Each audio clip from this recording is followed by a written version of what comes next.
a second.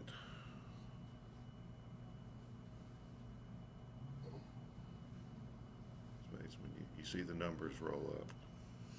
All right, there we go.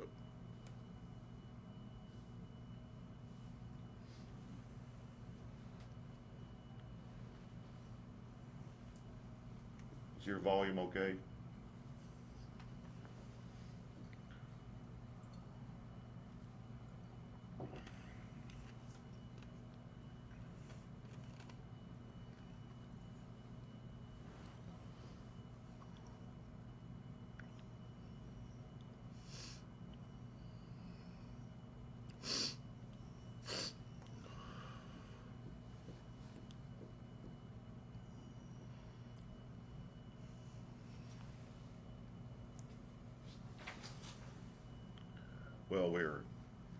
Well, we're barely alive in Chattanooga after a long 3.5 day, 2.5. See, I can't count. We did start on Monday. We did. Did we not? Let me unmute. Let me unmute our special guest, Mel Duncan, a ruling elder. It's always good to have a ruling elder on. It is indeed. And the PCAGA General Assembly wrapped at about what time?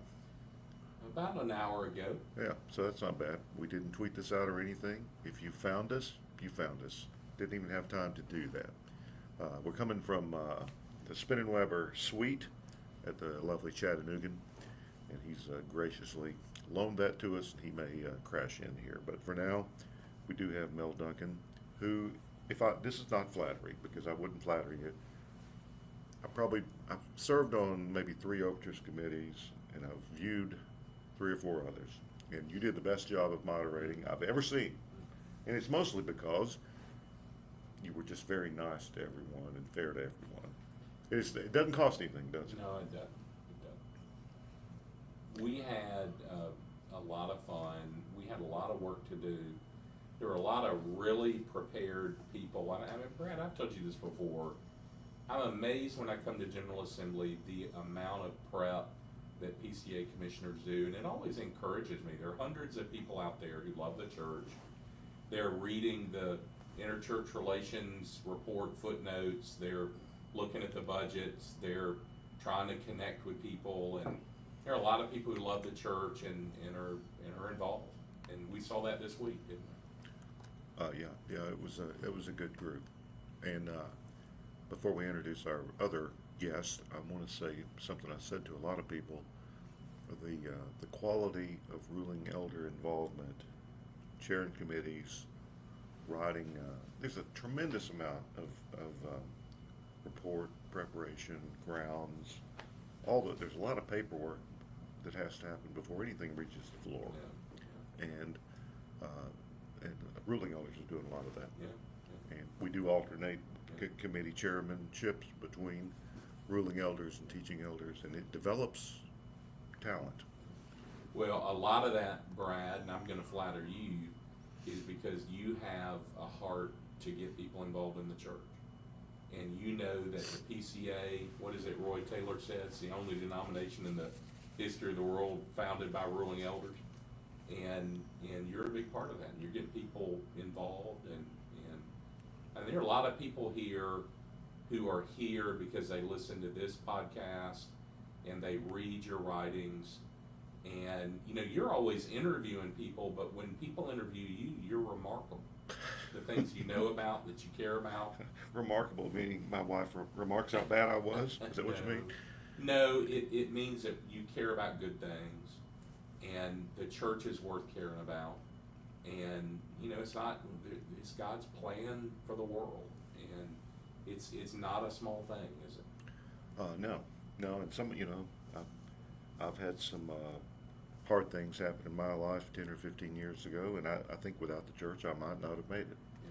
So when we sing A Mighty Fortress, I can't make it through all of it a lot of times, because there are a lot of people in the room there tonight who have let goods and kindred go over to more or less because of their involvement with the church, and they're clinging to the church even when they were the only one. Yeah. So it's worth it, yes. But the quality of the ruling elders and the level of, and I think we had a slightly lower percentage this year, it looked like. I don't know why that was, but I think Chattanooga was convenient to a lot. There are a lot of parachurch organizations, and we're a big presbytery here, so that's where the extra attendance came from, I think, but maybe not so much the ruling elders. But this presbytery did a good job of putting it on. A lot of volunteers. We had probably 25 church members from our church who drove down for today. Some stayed last night, so it's we have one of those churches like Derek Bright's, where people are really interested in what's going on. Well, our other guest is his church is not in the South, so the Texas is its own thing. It's in the historic South. Nick Bullock, our friend, he's been on before, and he's part of the Larger for Life crew, and the rest of them are out having a good time, and we're working, right? Indeed. And while Texas is not the South, I'm from Mississippi, and that is certainly the South. Oh yeah, yeah. You're bona fide, as they would say. So,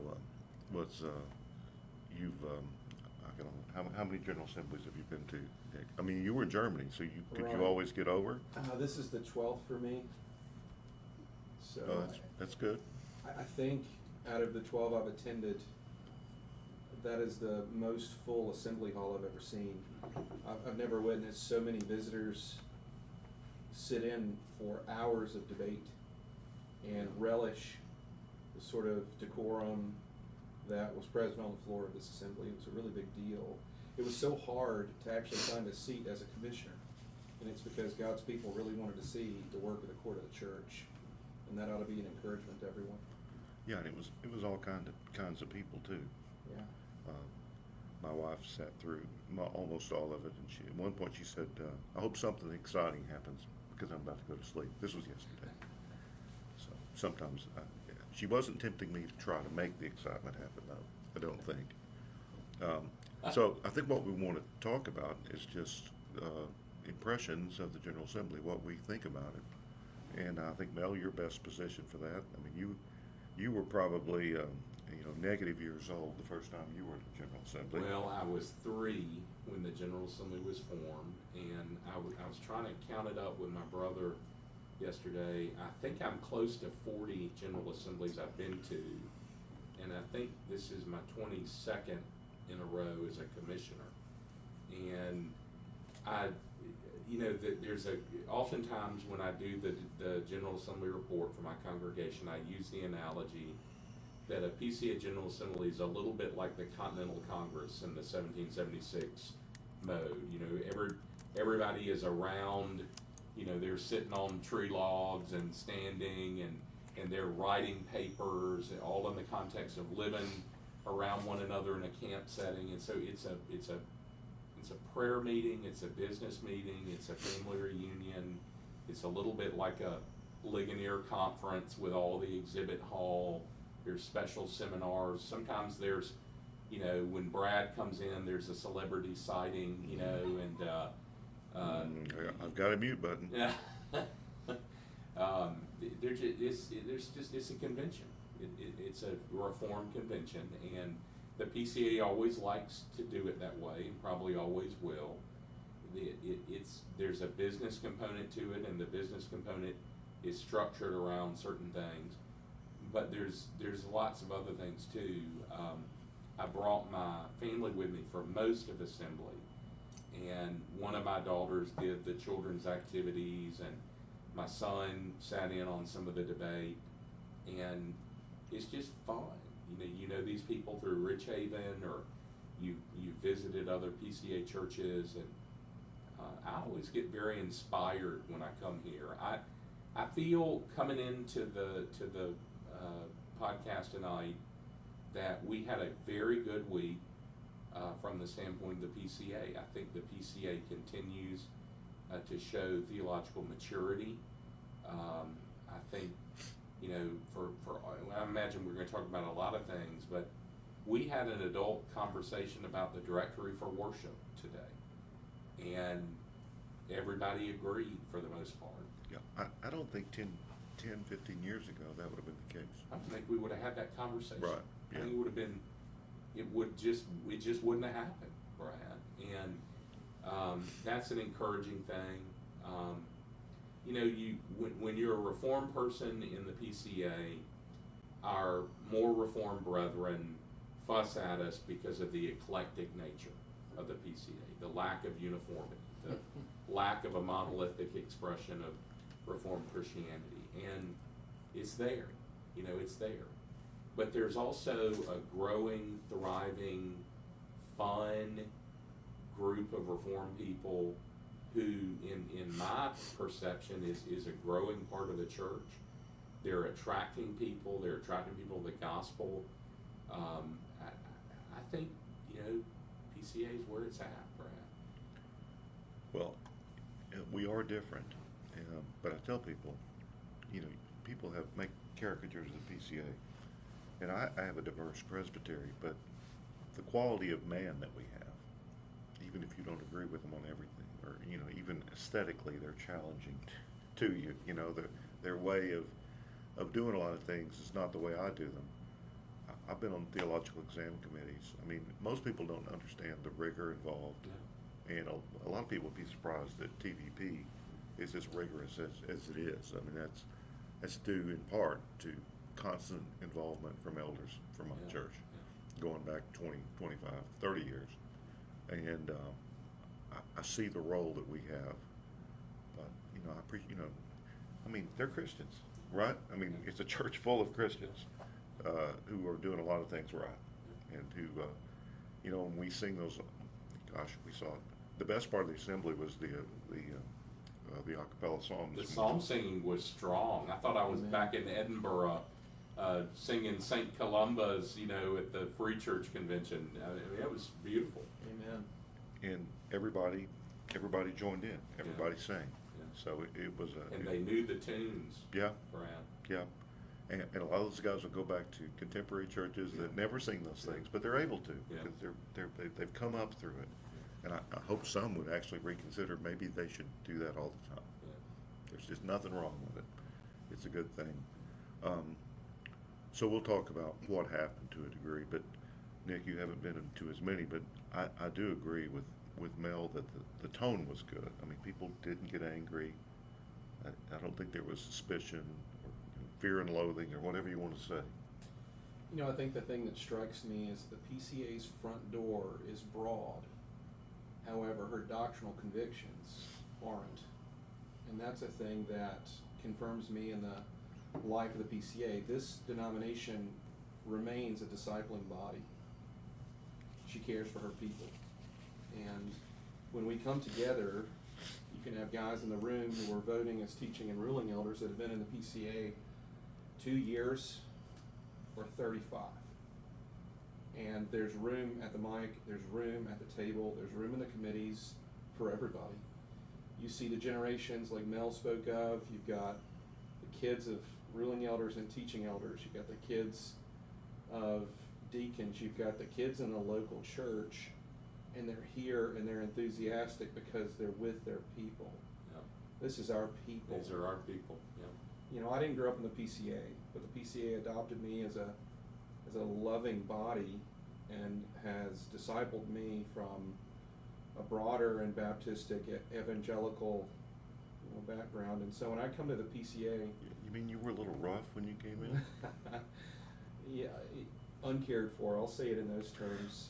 But whenever I come to the PCA General Assembly, I'm just always confronted that I'm simply with God's people. I'm with my people. All of them.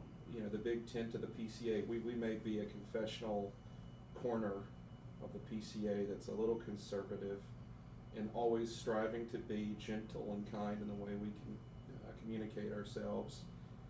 But nonetheless, when we're here, it's all of us together.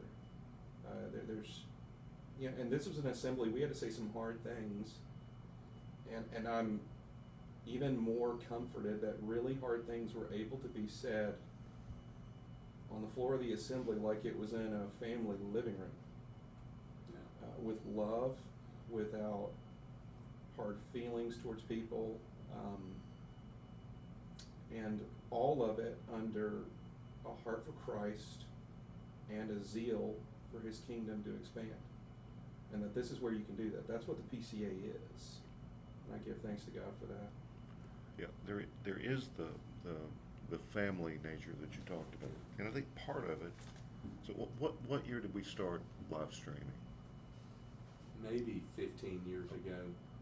Maybe, well, 13, remember, 14. there was a pre-YouTube one that was really junky. And I seem to remember it being live stream, and then it was like 6 months before you could access it again, if I remember right. But yeah, we've been doing it live for at least the mid-teens. So here's a funny story. The first 2010, I don't know if I noticed, knew who you were in 2010. I was a new ruling elder. But I watched the live streams over the year, 13, 14, 15, 16. And the first time I ever saw you was in Greensboro when at the end of the assembly, everybody was out in the lobby. I was talking to the few people I knew, and there you were. And I thought you were a teaching elder. I didn't know you were Ligon's brother, and I thought you were a pastor because you always had a suit on, and you were always up at the podium. And I felt like I knew you, but I didn't know who you were. But I tell people, you watch one or two live streams, even if you can't come, and you'll know the characters. Yeah, that's right. And that's something we have that maybe some smaller denominations don't have. I mean, if I go to my church and I say, oh, Mel said this, or Lick said this, or Fred said this. And I actually slipped into that too. I broke some, the fourth wall a little bit today.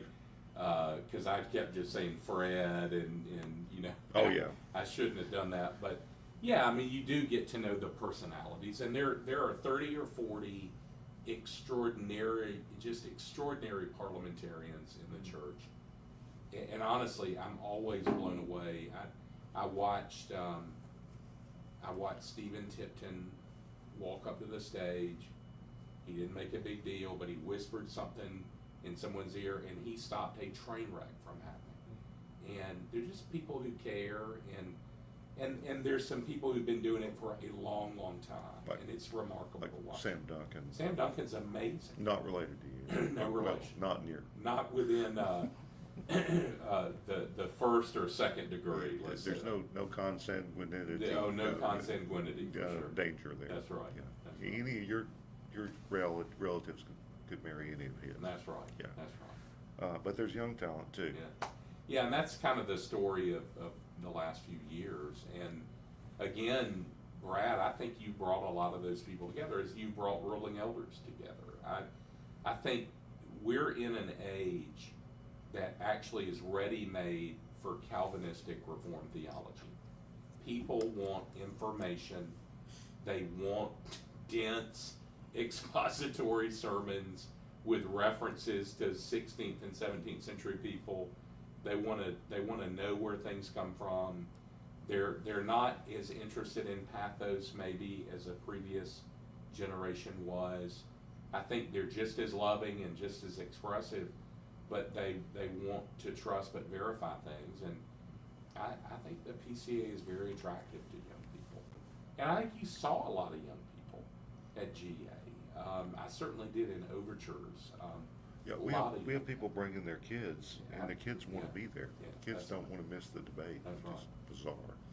Yeah. It's good, but it's I saw fewer younger children this year, but lots of teenagers, 12-year-olds and things like that.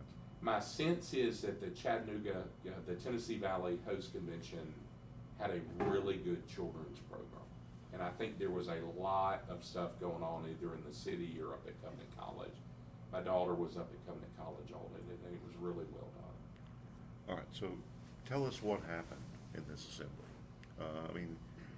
In some ways, there were no hugely controversial issues, not controversial within the PCA. There were people outside the PCA interested in them. I was interviewed by a local newspaper reporter for an hour yesterday. Was that Liam from No, the Tennessee? No, this is the local. The local Chattanooga yeah. Times. And Yeah. she was very capable. I think whatever she writes, I think will be good because she knew her stuff. Well, Liam Adams from the Tennessean came down. He's he's a national religion reporter, and he came to our GRN event, and I tried to get him to come to your event, but he was fascinated with it. Well, I've been doing some consulting. You know, if you write something, I try to explain. You know, well, that's not exactly the way it works. Yeah. But he's a nice guy. Yeah, he's a nice fellow. Yeah, so I would say we had a conversation about worship through overtures related to the directory of worship. And I would say to the PresbyCast audience that that conversation went in a good direction. And I mean, honestly, that's what I care about probably the most. I think we had the normal kind of wonky BCO process stuff that maybe only 100 people in the room really understand, but super important to holding the church together. There's a lot of judicial BCO stuff and process stuff. Obviously, the one that the outside group wants to talk about is the Christian nationalism stuff. You know, we did that tonight. It was almost near unanimity. There was very little, you know, upsettedness about what we did tonight. I think the PCA's pretty clear. Brad, you made a great speech supporting common sense measures to take ordinary Christian shepherding pastoral decisions as a church. I mean, even some brothers who I doubt I've ever voted the same way out on anything stood up and said essentially the same thing you did. Yeah, same here. Yeah. And yeah, I think the Christian nationalism discussion, I'm not qualified to talk about it because I don't know what it means, Brad. I keep listening to you to try to figure out what the definition of it is. It doesn't mean one thing. Yeah. Like, you know, my little allusion in my speech was to, you know, Bill Clinton's famous, it depends on what the definition of it is. Yeah. But it depends on what the definition. I met a young person this week who hadn't really even heard of Bill Clinton, which is just amazing to me. But anyway, I'm that old. So I'll tell you a fun thing that happened. So I chaired overtures it was Monday and Tuesday, and we had 37 overtures, and 2 of them were REO, which are technical things that have to be done on opening night, and then 35 other overtures, most of them related to BCO. But there were some fun ones in there. We had another Bitcoin overture. But there was one about the directory of worship, and Tim Townsend, who runs the PCA Foundation, and I don't know if you've ever interviewed Tim. Tim is a great human being. I've talked to him. I love Tim. He's a good guy, and Tim called me yesterday and said there's an anonymous PCA family that works with the foundation, and they want to help with the study committee. So funds for the directory of worship study Committee, yeah. And because those are expensive. I mean, you got to fly people, you know, for meetings and put them up in hotel. I don't know if they'll put them up in the Spinnenweber suite, like what we're doing. Here, the palatial Spinnenweber with the Venetian columns. This is where Matt Fender stays when he comes in on business. Is this the Fender the lawyer qualified? Lawyer hotel. The lawyer hotel. So this is where the retainer fees go to. Yeah, I thought, you know, I think a lot of the outside world, and I have blessedly not even looked at my Twitter feed tonight. I'm sure they're going to be talking about Christian nationalism. You know, I think the first thing I want to say about the PCA is this is an event for the PCA family. And PCA people can argue with one another, but at the end of the day, we're PCA people.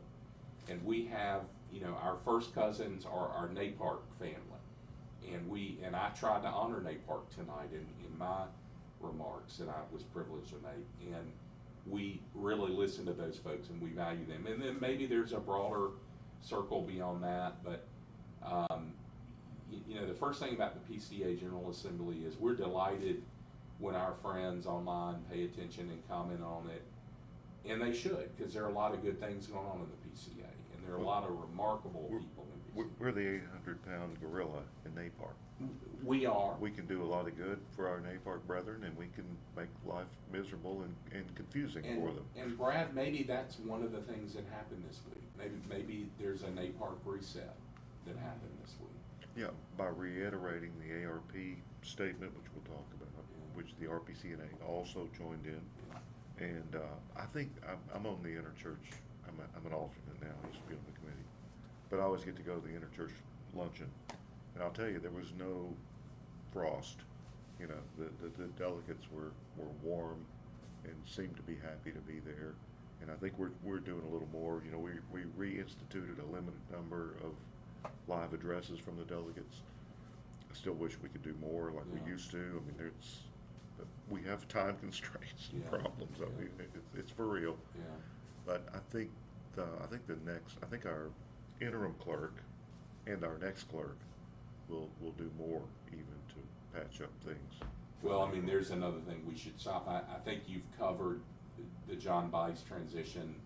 The John Bice is one of the gentlemen, the real gentleman in the PCA, and I love John Bice. And John just did a great job this week. And he's the perfect kind of person for this situation. And he's already got a great relationship with his staff. And I think another thing, I love to celebrate them. Angela Nance in the AC office, those people are saints.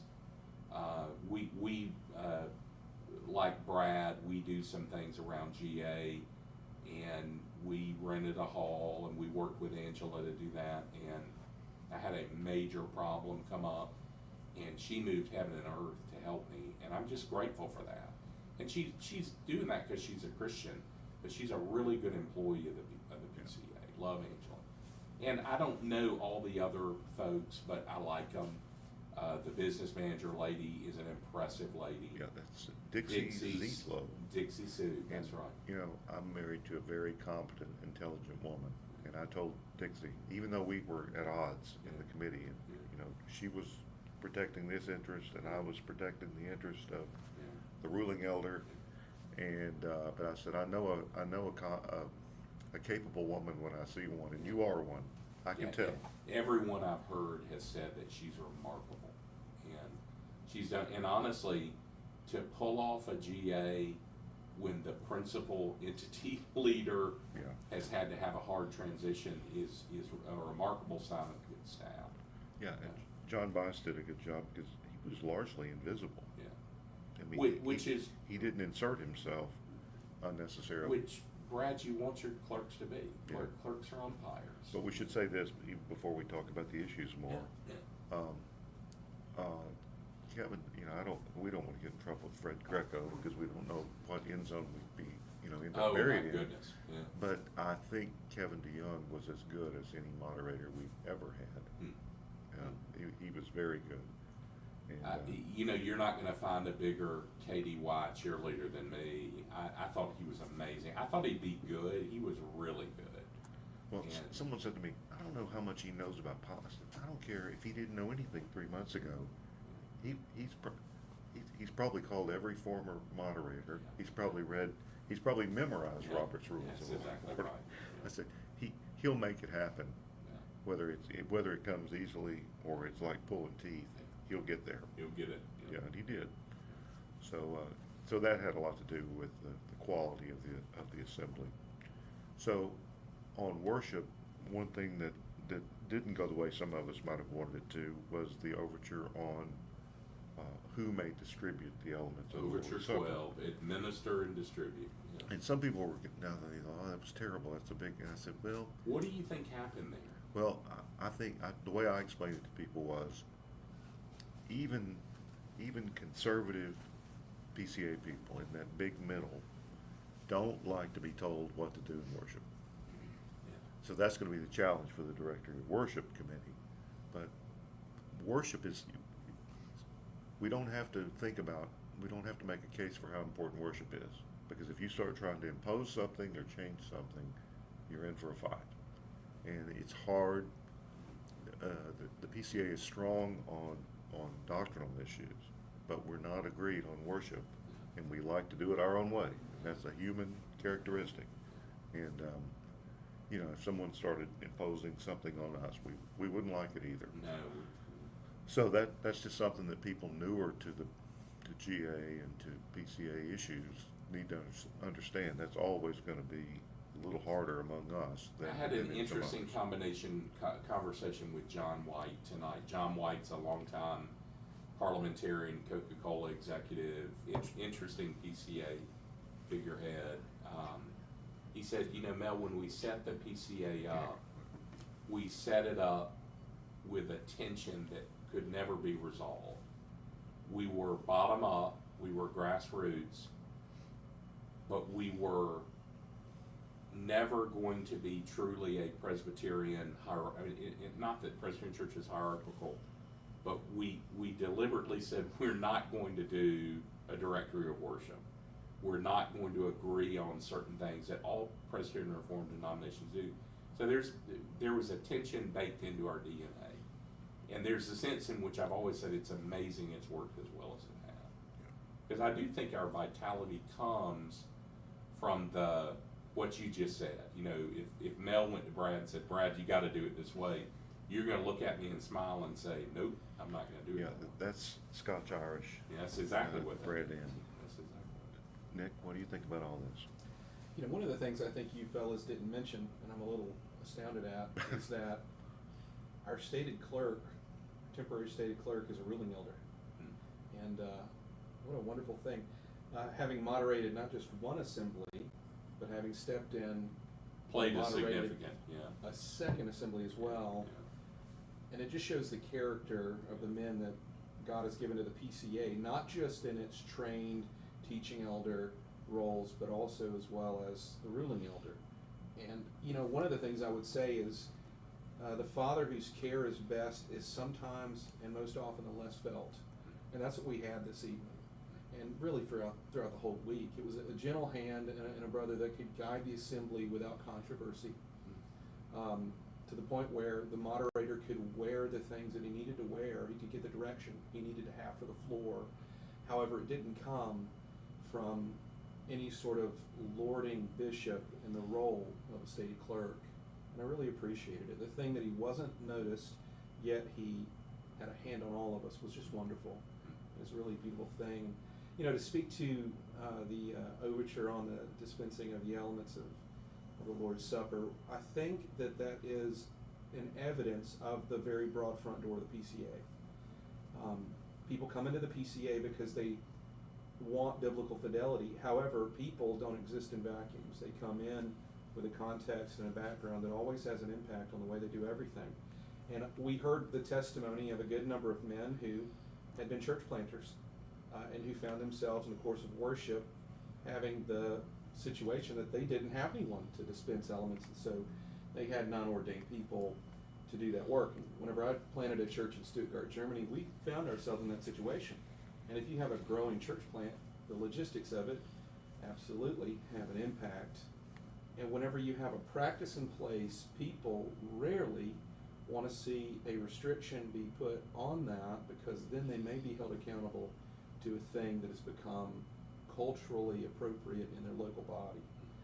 And so I feel like whenever those men were speaking, rather than just advocating a view that in their own hearts or minds, just who cares about a Presbyterian history, or who cares about the culture of how we've understood these things over the past 500 years, it was rather a concern, how are my people going to be able to deal with it? And I think that's a respectable thing. Even if I disagree with what they want to do, it still has a pastoral heart. And even whenever they were arguing, you see a piece of the DNA of the PCA in that even if the biblical and exegetical points were not always well made, that was where they went. They said, where does the Bible speak? Convince me by the word. And I can respect that, even if I disagree with men that made arguments different than my opinion. And so I think it's one of those evidences of a healthy PCA, a maturing PCA, rather than a PCA embattled over small things. All right. Well, let's talk about we're not going to stay up all night because it's late. Let's talk about the two overtures that brought in national and local press, and even brought in visitors from other denominations, or no denomination at all, maybe, if not any that we would recognize, and that's the Christian nationalism stuff. I gave a very short history, 3 minutes in my speech tonight, that I was against the idea of a study committee a year ago, and Nick knows it because he was involved with one of them. I tried to help those guys out. I couldn't define it to my satisfaction, and I didn't think the grounds in the first couple of study committees were defensible. And one thing I know is that you're going to take a lot of pot shots when you venture into talking about. Again, I've written an article called "The Various Christian Nationalisms," where I identify 3 broad categories, only one of which, 2 of which we would have a real problem with. But it's still, and it's a moving target. Mel, I don't know how you don't follow it that closely, but No, but I told Nick earlier tonight, I hope you have a sense of satisfaction, because you came to us a year ago too and said, Mel, this is a problem, and like what Brad said, maybe they're just afraid of us mean old people in Greenville, but I just don't, I hadn't seen them in my church, and I haven't seen them in Calvary Presbytery, which I try to guard like a hawk. And honestly, I think if they showed up in Calvary Presbytery, we'd chew them up pretty good. But that being said, I hope you have a sense of satisfaction that what you have urged the PCA to do, she heard tonight, and I think the PCA, better than any, I'm going to just say it, better than any other denomination, will make progress towards defining this. I think we'll get, and we're not going to agree with all of it. There's going to be something that's said that drives Brad and I crazy, but it's going to help the broader church understand something, and it'll be because PCA people did it. And you know, this is a moving target, and there's several different strains, and I'm convinced that you know, there's so much politics, just American politics and all of this. we have politics now. Well, I think a lot of this stuff is politics and media, and it's generating attention, and that means money. But I'm looking forward to see what that looks like. I think you know, there are interesting changes going on in society. It's not all bad, and I think the Christian nationalism, I think I know where it comes from, but there's some ugly parts to it, and I'm looking forward to talking about it. You know, one of the ways that this got on my radar was not as it was for so many others. I think for a lot of people it was through blogs, it was through books, it was through podcasts and so on and so forth, that these sort of things came into their attention. But for me, this actually came to the fore on the mission field in 2020 when I was planting in Germany and began to hear from Germans who were coming into my church things that sounded an awful lot like what today is being called Christian nationalism. We need to understand that they only adopted this language in the past year to distinguish specifically whatever this movement is, but it didn't really exist. It was called the Moscow Mood. It was called, at least by me to some, sort of a hyper-post-millennialism. But the way that my ear got attuned to it was actually hearing, as a pastor, the hurts of the sheep in the Church of Jesus Christ. And when we began to have a conversation after a presbytery meeting at South Texas Presbytery, a ruling elder and another teaching elder and I sat down. Josh Torrey, actually, ruling elder Josh Torrey, helped me write the overture that we put forth. It was in response to what we were seeing our people struggle with. Again, this is last into summer. Right around this time last year. So my prejudice, I thought, well, it's just crazy people in Texas. Right. You know? Well, we got because plenty of there's a crazy history of people in theonomy Texas. in Texas. Right. OPC's had problems with theonomy in Texas. But it arose out of an issue mostly that we were seeing our people harassed by these sort of things, coming and asking us questions that have everything to do really with two things that are related: the mission and the message of the Church of Jesus Christ. When you have it dialed in to that point, you can begin to really ask the question, well, what does it get at? Well, it's asking us the question, what does the church do in the world? You know, how does it regard one, fellow man? How does it regard the state? How does the church function? And particularly when you ask that question of mission, then that, how you answer that is going to dictate what your message is. So is your message, well, the church's mission... You're sounding like Harry Reader now. You know, but is the church's mission to seek and to save the lost? If it is, your message is going to be the gospel of Jesus Christ. If you think the church's mission is to transform society, then your message is inevitably going to be framed after policies and political irritants on left, right, up, down, and indifferent issues. And so the church will get led around by the nose on things that really Jesus didn't entrust to the church. And it is hard. Like, how do you put your finger on what Christian nationalism is? Nationalism, just as a word, has so much history in the past 150 years of the Western world. And it carries a lot of baggage, and baggage that really has no bearing on what we're talking about in the PCA. How do you really get your finger on it? Well, you have to recognize that mission and message are all the eschatology of the church. What do we believe the church is going toward? What do we believe Jesus intended the church to do? And so, while it's kind of hard to amalgamate and put your finger on the whole thing, because, you know, donkeys have to talk, right, for us to understand really what this movement is. And there's so many different figures within it. I don't want to name them off because, frankly, those who are aware of the situation know them already. And it's a hard thing to summarize their views, which are all still developing, but there seems to be a consistent thread of a progressive eschatology, an idea of the mission, and then therefore the message of the Church of Jesus Christ, what she will do, what she will say.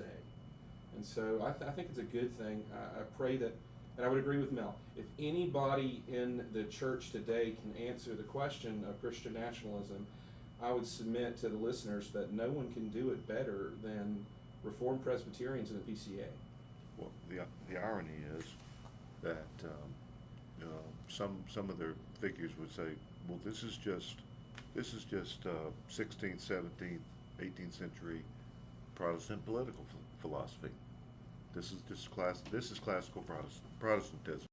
The way I started noticing Christian nationalism was around 2020, 2021.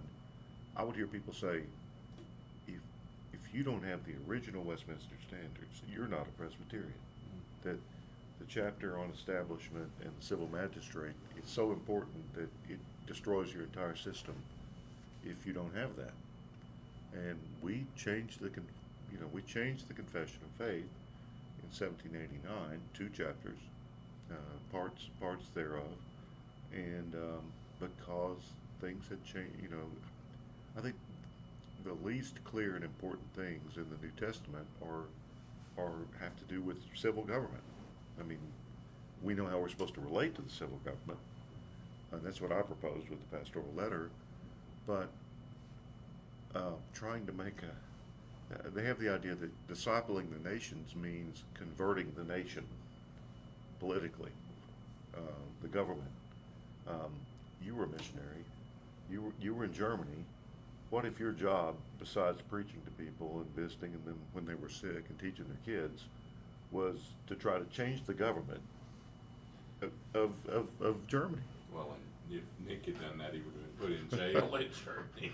I lived in a Protestant state that would be the former remains of a Christian kingdom that retains no separation of church and state whatsoever.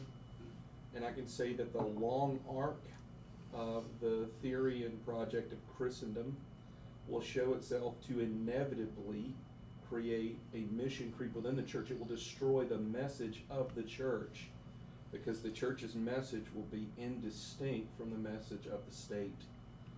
And when you have the state play the role of the ecclesiastical witness and the church play the role of the civil magistrate's sword, it never goes well. They're always confused. I want to get Zach Bird to record a reading on disestablishmentarianism, and then you lace some of your crazy intro and outro on top of that. I'm thinking that's a new CN special edition for Presbycast. Oh boy, yeah. We should just send him to Ukraine to solve the play. Iran. Drop him in there. They won't know what hit them. The plot thickens. Yeah. Oh man. He's something, and we immediately, we identified him immediately 2 years ago, and immediately brought him into the orbit. Yeah, I love that guy. Yeah, he's a fixture. He's a fixture already. T.E. Hush Puppy for everybody at Hush home. puppy, yeah. Yeah, if you watch the live stream today, you got some serious Zach Bird time. But so what we did was, and again, I was against the study committee before I was for the study committee, because for the reasons I outlined earlier. But what convinced me was hearing the guys in overtures committee from all types of churches all across the country saying we're having a problem here. I didn't really know that. I mean, I thought it was fairly local, and but I realized that this is a real thing, and I didn't really care who was saying that, and there were people all across the spectrum, and so I thought, okay, this needs It's a real to be problem. done, and more people knew more about it. A lot of people, I think, had a little slice of it that they understood, but I think what the study committee can do is paint a bigger picture. So I know this. Kevin DeYoung is already interested in this issue, so he knows about it. He could be on the committee himself. Well, I mean, we remember with Kevin, we have a track record of him being involved with denominational study committees that have been very good. And, what he somehow pulled off with others on the previous study committee with human sexuality was remarkable. I think most parts of the PCA look at that as that's an example of good PCA work. And I think he's going to do that again with this. And I think there are going to be people who cannot, existentially handle it. But it'll be good work that everyone will have to read and reckon with. And it'll put the PCA's mark on the board. And it'll be good for them. Yeah, and I hope it's like 80 pages instead of 300. Just a readable length. Yeah. I think that would be good. But we'll see. So I'm convinced he'll do a good job putting it together, and that the committee will do a good job. So I've got a lot more confidence in it than I had before. One of the things that I hope comes out of this is that for men who are influenced or find themselves and would describe themselves as Christian nationalists in and around the PCA, around the Reformed churches or evangelicalism in America, what comes out of this is actually a help to them. One of the things that I saw at Reformed Theological Seminary in Jackson, Mississippi, was the character of scholarship produced by Guy Waters, where his critical scholarship actually brought into clear distinction the theology of his opponent, and to the point where thanks was even given from the man that he disagreed with, specifically just that he brought more clear his own teaching. And I think that's a good thing. I think as well, no matter what comes out of this, that there may actually be good things derived from the study that we need to learn from the guys that we disagree with on this. The PCA does need to think critically about its own engagement with the civil world. We do need to know how we should speak. We do need to know particularly what the mission of the church is as we face such a rapidly changing world. And so I think in a lot of ways it's not one-sided. I think the fear of some is that this is just going to go in and swing a bat and smash the mirror of this movement. I don't think that that's really what's at hand. I think to see this thing clearly and to protect our people from error and to then benefit and grow from that discussion. I think that's what we'll get out of this. I hope it is. I think it'll be like a federal vision report. I think it will actually define the primary actors. Yeah. I think it will put its fingers on the primary theological problems. I think it will name some names, which will, we were reproved tonight to not feed the trolls, but sometimes you have to name the trolls, and you have to put a fence around the troll. Well, some of them like it. Well, They like to be named, but that you can't dissuade you from doing good work. No, and if I made this statement that there are people, there is a plague menacing the church was the language I used, and I did that intentionally. So when you said that, that was a strong statement, and I'm sure some people won't have liked it. But ethnic partiality and racism and dividing people up and imposing religion on people and wanting a magistrate that would do that and getting knotted up with the government in a way that we've seen that only leads to trouble for the church in our history. Those are serious issues. Those are very serious issues. And the PCA came out of the South. Yeah. We all know the recent unpleasantness, Yeah. and we all have relatives Yeah. who said and did things 40, 80, 100 years ago that we would Wicked things. yeah, and we do wicked things too. So someone will look back in 100 years and talk How about on earth could you have done what you did? how bad Yeah. we were. Of course, Nick, you've got your life ahead of you, so you've still got time to do things that people will be against in the future. But Mel and I have done about all we can do. Right. But and we are more. I think we are sensitive to this in the South because we know the history and we don't want to repeat it. We don't want to condemn everybody that ever lived before us. We don't want to think that the sins of our forefathers were necessarily worse than ours and those of society today.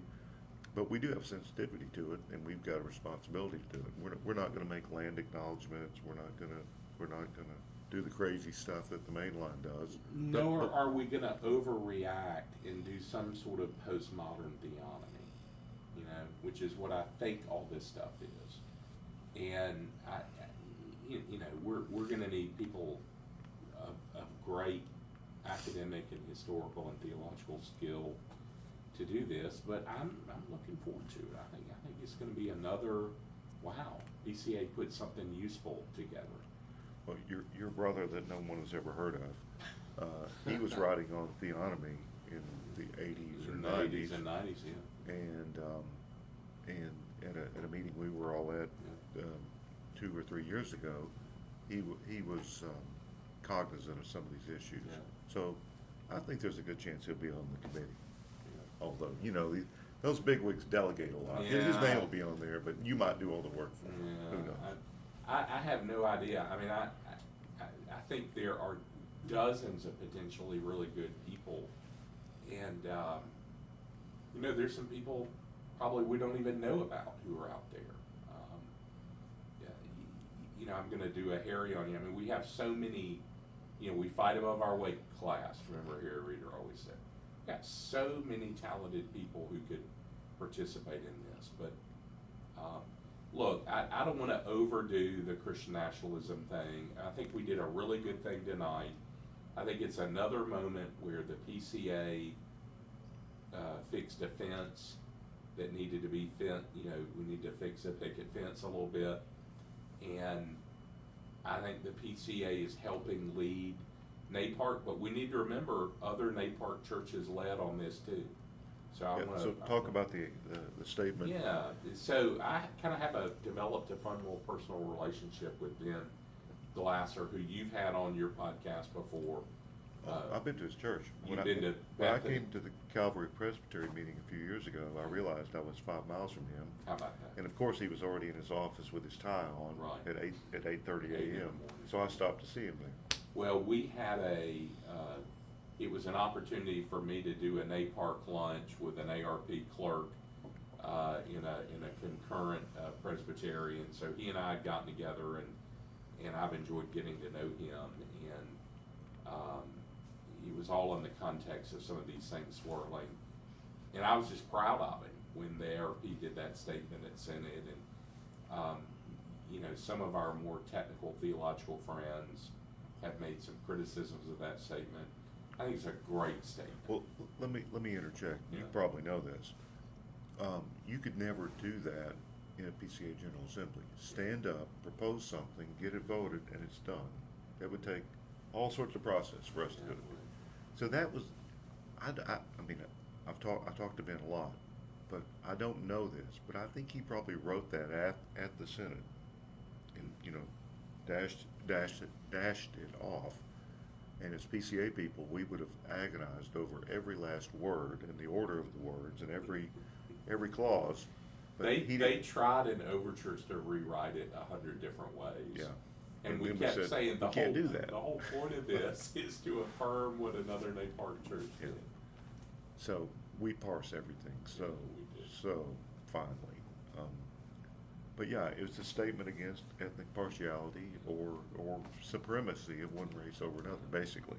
And I think Kenism is implied And it's a in there. component of this discussion. It's not the whole Yeah, discussion. it does not define Christian nationalism. It's a fruit, really. Well, let me unmute you, Ben. Yeah, it's sort of a fruit of it. It's the result of it. Or it's a close neighbor, it's a fellow traveler. Exactly. Yeah. Yeah. So, I've tried to make the point that we're not trying to police thought crime. People can have all sorts of opinions and preferences. I mean, you can have, you can just, you know, there's certain people I don't want to be around. Okay, we all know people like that. But we don't want to encourage that in our church members. And I question strongly, and I'd like your opinions on this.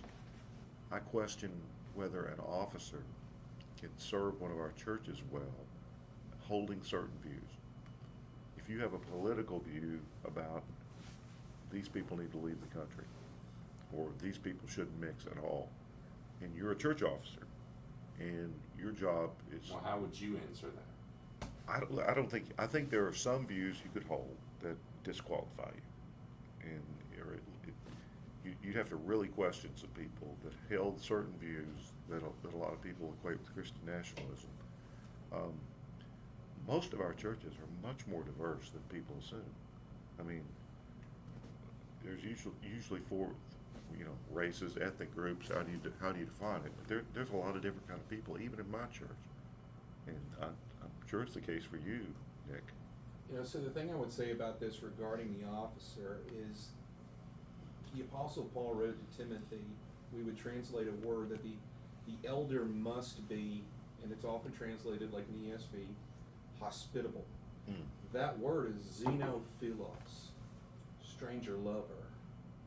And Wow. See, I didn't know that. I've never heard that brought out before, and I don't do Greek, so good. it's really at the heart of this. It shows forth the ministry of the elder. An elder is Christ's man for his kingdom, a kingdom that doesn't have borders, doesn't have skin colors, no Greek, no Jew. And I would say that this is extremely problematic, especially if the fruit of Christian nationalism has that effect. Not all will. Some establishmentarianism can look past it, but this is There's a principled establishmentarianism. right. Yeah.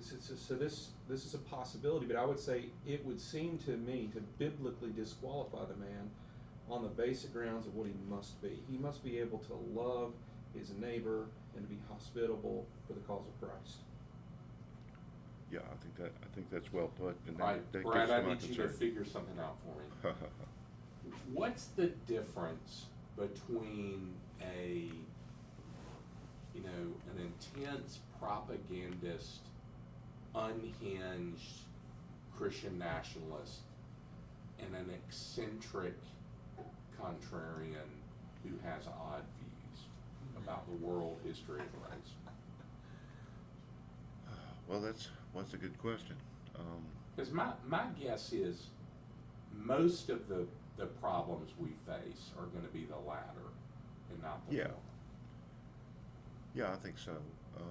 And let's make this point, which I'm sure will be one of the first things the study committee says. It's really one of the most obvious things.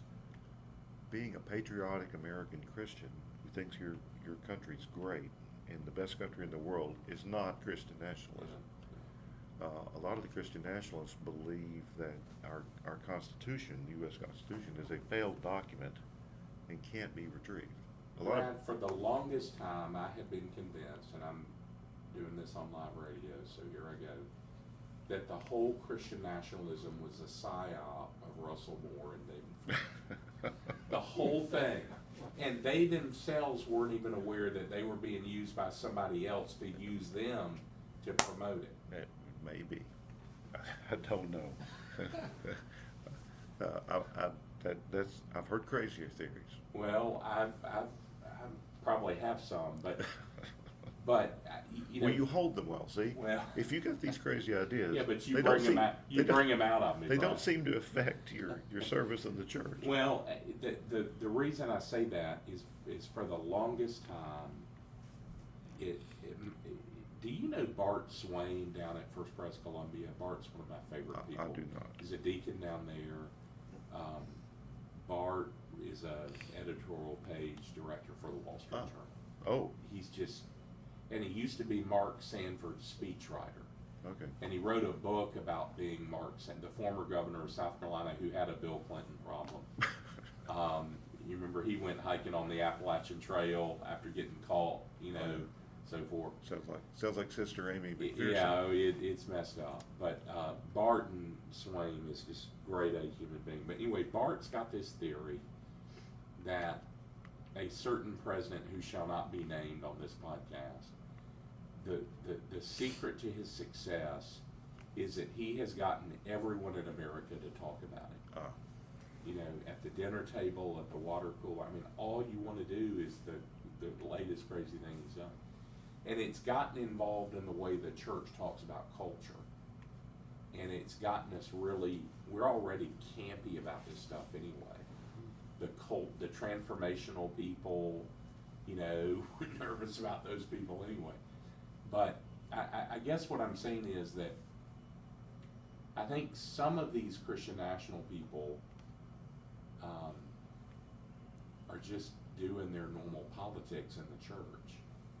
And that's probably just a pastor or a godly shepherd saying to them, it's fine for you to hold these political views, fine for you to be involved in the process, but we're not going to do that in the Bible studies and in the preaching, you're not going to do certain kinds of political prayers.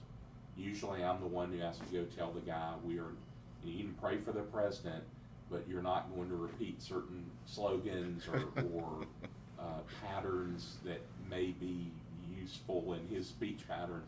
Now hold on. A few people, for humorous effect this week, said, "Thank you for your attention to this matter."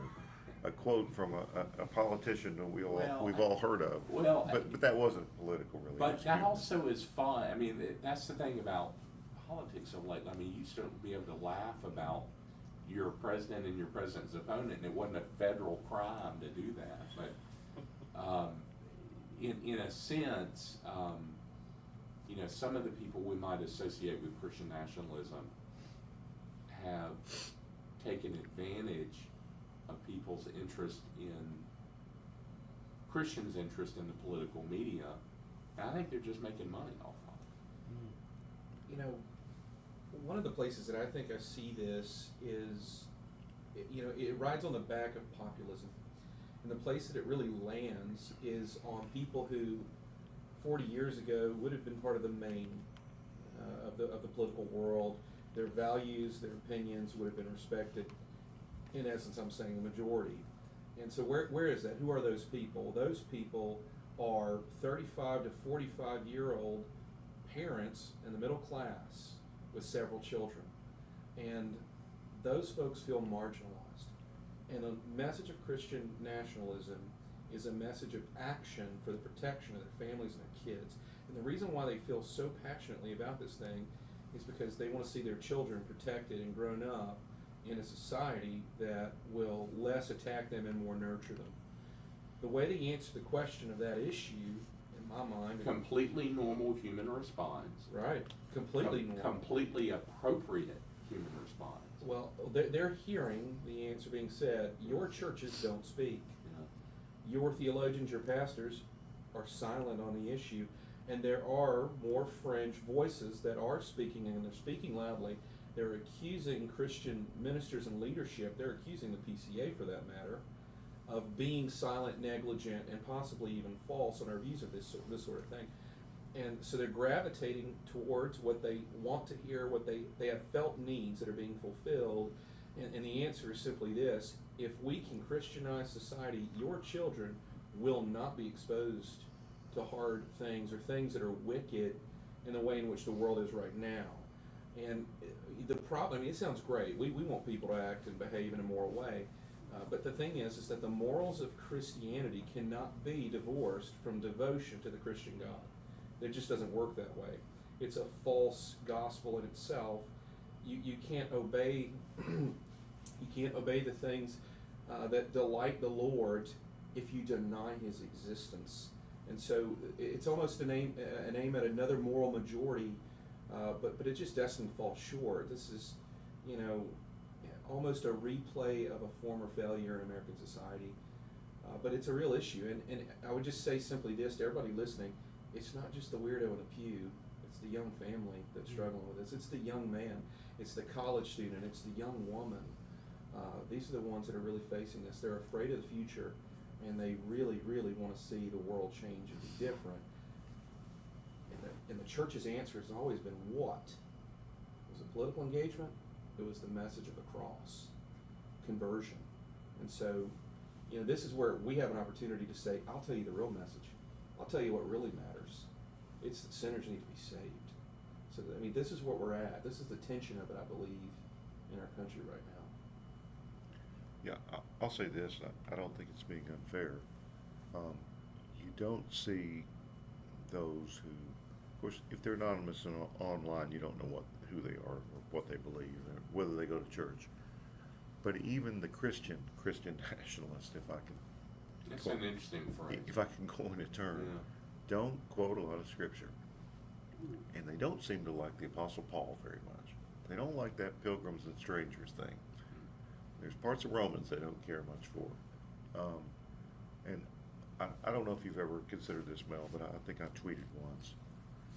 If you're an officer in the Presbyterian Church and you're not pretty much obsessed with the pastoral epistles and, the few things that we, the good few explicit things about the church that we hear about in the New Testament, I don't know what's wrong with you. I mean, we try to do it right. We try to figure out how to do it. I just can't get away from that. So, what Paul, we can't be. We're not just Old Testament. We're not theonomic. We're not Jesus only liberals who just, Sermon on the Mount. That's pretty much it. Ethos. We have to really wrestle with the epistles and the rest of the New Testament, because that's what tells us what to do. Because we can't figure it out on our own. We see what happens when you do that, when you try to do that, and it just really matters a lot to me what the Apostle Paul, in particular, who wrote most of the New Testament, has to say about these things. And I think it's pretty clear it's not what we're hearing.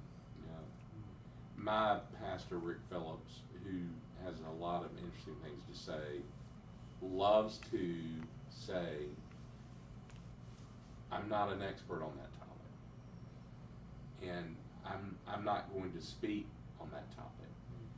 And I just see a lot of these people, and I'm not going to name names, but these are not the people I would go to if I wanted to cultivate careful understanding of subject matters. These are entertaining, loud, confrontational, train wreck kind of media personalities they're shock jocks. They have a kind of a certain kind of shtick about them. They don't remind me of Gordon Reed and Paul Settle, who were my boyhood pastors, who were real men who put it all on the line for the church and the family and the kingdom. They remind me of entertainers who are selling stuff, and I think they're sucking a lot of people into their pablum. Yeah. And one of the things I want to say to anyone listening that's influenced by Christian nationalist teachers, just audit the message. Why do you know the man? Do you know him because of his preaching of Christ, or do you know him because of his position? These are men who pretend to be theologians, but men without open Bibles and proclaiming pulpits. They're not ministers of the gospel. They don't have the marks of the office. And I would just say to anybody that's listening, put it to the test of the proclamation of an evangelist. If he's not doing that, he can't be your shepherd. Deny him the right to lead you, because he's leading you somewhere that's not Jesus. Yeah. Well, and I think I'm getting a little interference here in the hotel, but one thing that I've noticed, and you've probably seen it as an elder too, Mel, and you've seen it as a pastor, Nick. These people are in motion. Where they are now is not where they were 3 years ago, and where they are now is not where they'll be 3 years from now. With the hyper-patriarchy, some of the Doug Wilson sort of ideas, as a church officer, I've seen about 40 individuals' lives destroyed by, 3 or 4 large families. And a lot of times, you'll have an evangelical, and then he becomes a Calvinist, and then he becomes a Wilsonite. And guess what? Everything doesn't turn up roses. Everybody doesn't submit to him all the time in every way. And he leaves the church and the family and apostatizes. And I've seen it more than once, and I don't ever want to see it again. And I see way too much similarity with this. So I'm just not going there. So the PCA is dealing with it. This has become the most. I mean, I've never really talked much about Christian nationalism on our podcast. We did interview one of the figures, but I've never just done a podcast on it. And but the PCA is dealing with it. Well, it's an interesting conversation. I imagine a lot of PCA people will be having this conversation. Yeah. So we're talking about what we're going to be talking about. All right. I'll say this: the officer elections for the committee committee and board members elections today. I thought there was some good progress there. Some important. You're never going to win everything that you want to. If you come to General Assembly and 3 votes that don't go your way crush you, you're never going to be happy, because You have to have a generational view of these things, and there were some really good things that happened this week, and there were some things I wish that didn't happen this week, and God's in control of all of it, and it's going to be okay. There were no tragedies. There were absolutely no tragedies this week. That's good, and we weren't dealing with anything existential. But we are going to try to help, the churches who, there is a significant thing going on in our culture and in the church, and a lot of confused people, and people can get hurt by it, and the lives of church officers and pastors can be made very miserable, and so that's why it's worth looking at. Well, I'm just about dead on my feet. Mel is sharper than any of us at this hour, which is amazing. I don't know what sort of. I hadn't slept in 2 days. Maybe that's what worked. Maybe that's what's good for you. But I think we'll wrap it up. And I want to say one yes, thing before we do. Please. And I think I could speak for both of you guys, even though I do it with trembling, is that I think that at the close of this PCAGA, just like every other year previous, I could say I'm ever more committed and confirmed to being in the PCA. I'm proud that these are my people, this is our home, and I don't leave the GA with everything I wanted to get. I don't leave the GA thinking that this portion of the Bride of Christ is perfect, but I do leave the GA absolutely confirmed that Jesus is at work in this congregation of his people, and I just praise Christ, and I'm encouraged about where the PCA is, and our people should all of our churches ought to be praising God for this kind of assembly and this kind of denomination. Your point of order is well taken. All right. Well, on that note, we'll we'll wrap up. We think, you might not believe it, Mel, but and some of these are Twitter views, and people just kind of dip in and dip out. But between YouTube and Twitter, 818 digital personages have listened or watched at least a part of this tonight. Wow. So, Wow.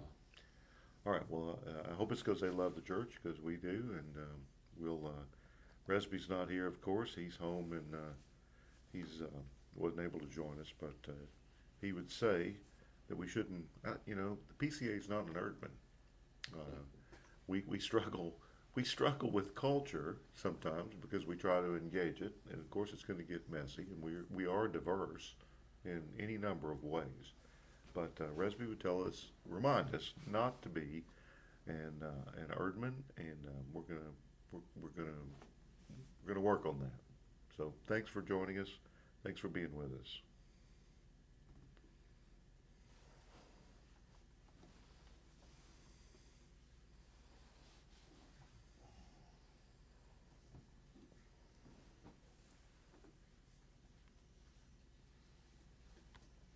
That's a lot of people up late at night.